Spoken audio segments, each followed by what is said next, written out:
I am so glad you're joining me to come into your living room once again. And as I explained on our show earlier, yes, we do have another interview. And it was so awesome to interview both of this young couple that is doing extraordinary thing here on the Eastern Shore. Here we have with us Demyra. She does Project Read, and she's going to tell us a little bit more about it and how you, Delmarva, can get involved. Hi. Hello, how are you? Thank you for having me. And thank you for coming. So could you tell us a little bit more about yourself and what got you involved with Project Read? You know we need this on the Eastern Shore, so I need to know, like, what got you involved and what made you stand up and want to step up to the plate, if you would say. So when we moved back down to the shore in 2016, I was looking for something. Wasn't quite ready to go back in the workforce, if you will, but I was looking for something, and I ended up finding this call for volunteers online through the United Way's website for a program called Project Read. It was run through the library by my predecessor. And I went there to volunteer, passed the interview and all that, and started working with my first person. Let me back up a little bit. So, found the call for volunteers, went in, interviewed with her. I loved the concept of the program. And it was a little different from what I was used to because I used to work with children, first and second grade. So this one I was working with adults. Working with adults. She asked me was I comfortable with diversity, of course, and varying levels of ability. And I said sure. So we started working. I started volunteering in 2017, and then when she got promoted, I took her place. I took her place. So I often do post on my Facebook page, and I encourage the community to go volunteer somewhere because you never know who you're gonna meet. In her situation, she actually got elevated. So please go volunteer somewhere because you never know. So give us a little bit about Project Read and how do you get involved? Into this, and what do you expect to come out of it? What goals, long-term goals you see that's coming out of it for the Eastern Shore? Give us a little bit on that. Okay. So the program is run two different parts.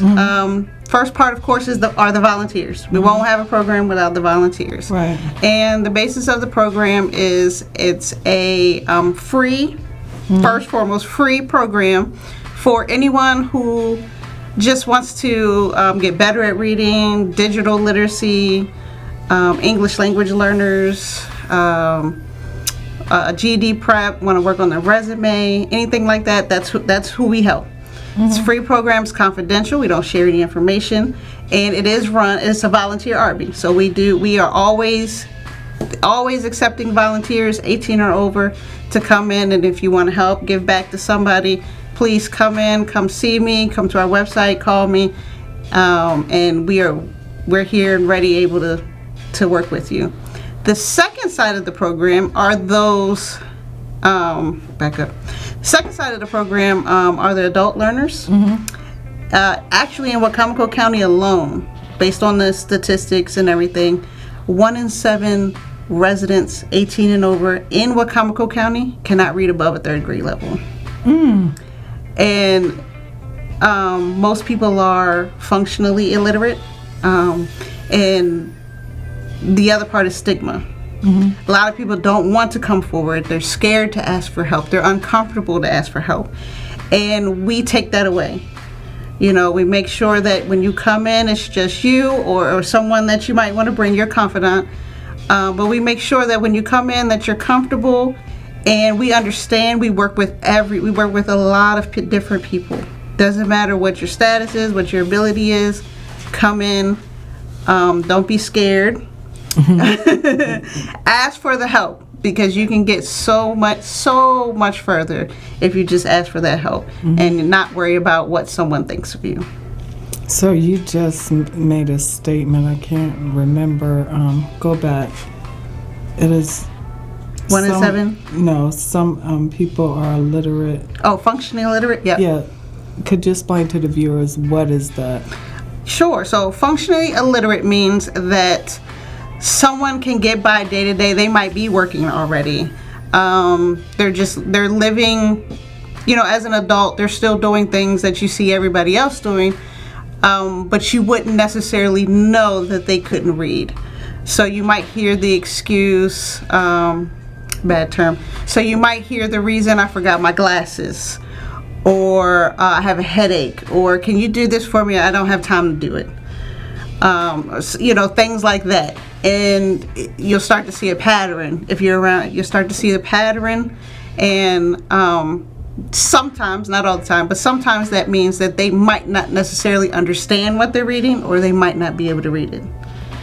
But typically, most people that are functionally literate are very good with money because it's a part of life.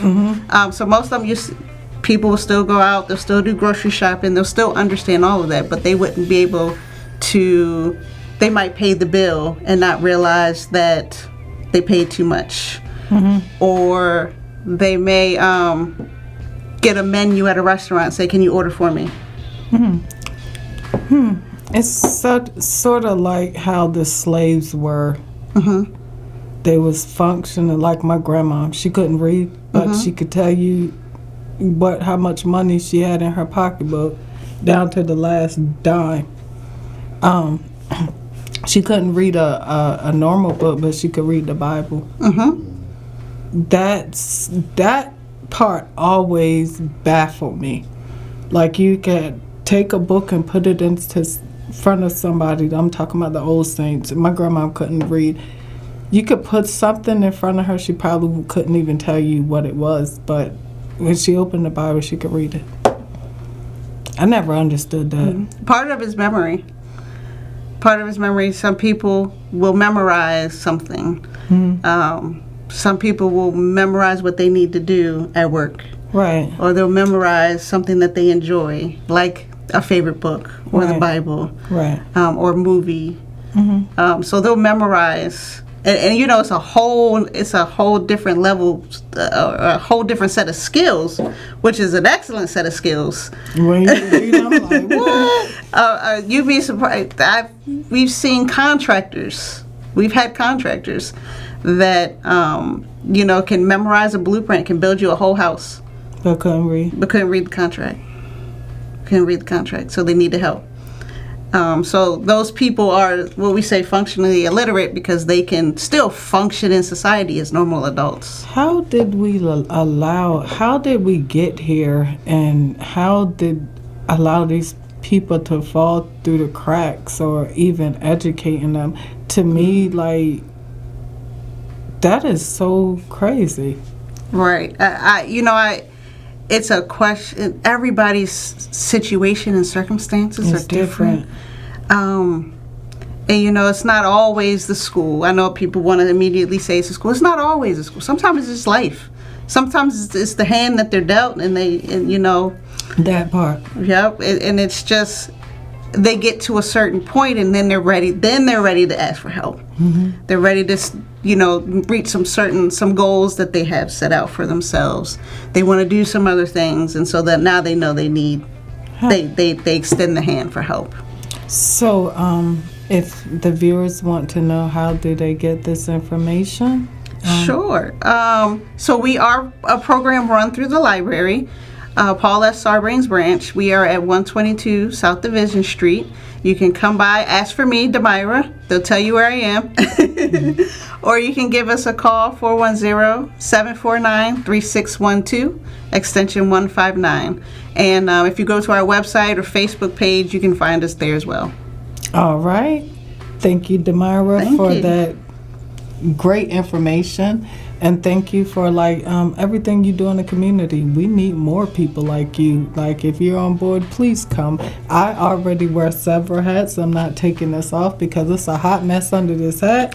But I wear several hats, and I'm not even gonna stretch myself out too thin. But But I'm going to encourage you to come on and volunteer because we need people like you to help her so she could get pushed forward and come on board.